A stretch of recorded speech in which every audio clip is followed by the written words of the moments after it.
I don't know, it's just not something that's worth talking about really, I don't think. You know, in this, the way that we live. And doing weird things, like washing my feet a lot.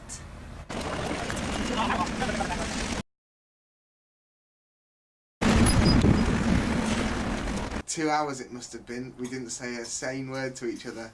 We were just shouting like, "Get in my go! Beep beep!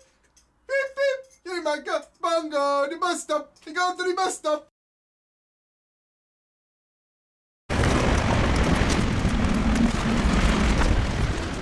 Do you know what I mean when I say cabin fever? Have you felt it? I'm not sure myself because it's not talked about. I don't think this is because there is some overseeing force or some ideology terminating our access to this information, but more that cabin fever, what I understand cabin fever to be, cannot be isolated from what we determine as emotional and behavioural normality. It is unrecognisable in the mix.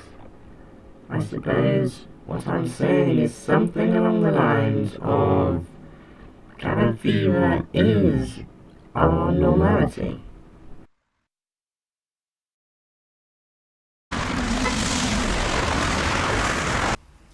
It's like when you're sort of stir crazy or something, isn't it? I assume that it's something to do with when you're, you know, feel like you're trapped in an enclosed space, whether it's physical or mental. I suppose it's for some people it'd be isolation or loneliness or...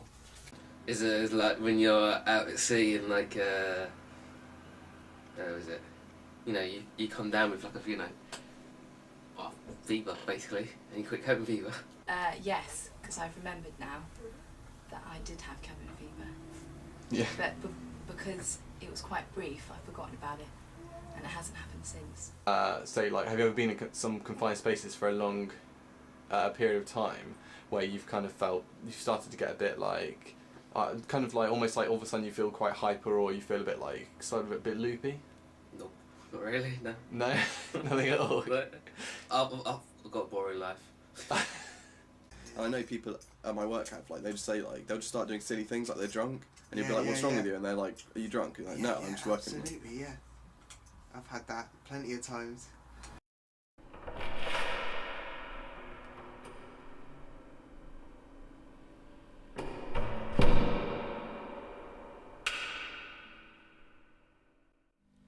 I believe I've frequently enjoyed cabin fever while working in chain restaurants that tease moral obligatory loopholes to trap their employees into working more hours than could ever be considered reasonable.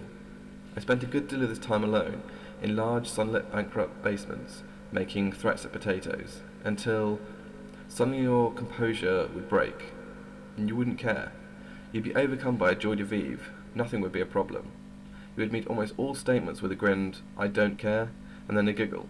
You feel giddy and good, and all emotions cycle around and around, and someone says, "You've gone doolally," and you're sure they're right, so you say, "I don't care." Do you ever hear anybody talk about cabin fever? You must be the first person I've heard mention it in many years. Very rarely. It's not something that necessarily comes up in day-to-day conversation. Well, I mean, I've heard about it in movies and stuff. I don't really think anyone I know talks about it or has had it or anything. Not really, no. Not at the moment. I can't really think of anything, you know, who said cabin fever. Must have heard someone say cabin fever before, yeah, because I'm aware of the phrase. Okay.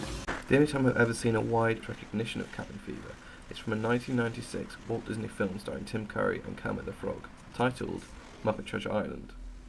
The scene, where the crew catch cabin fever, starts with one of the men saying, "Oh no, I've got the madness. I've got cabin fever." And then the other one says, "I've got it too."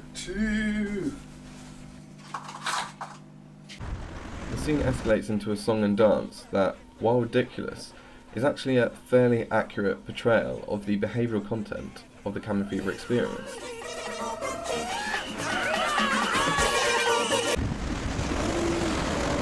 Have you ever heard anybody talk about it, like about cabin fever?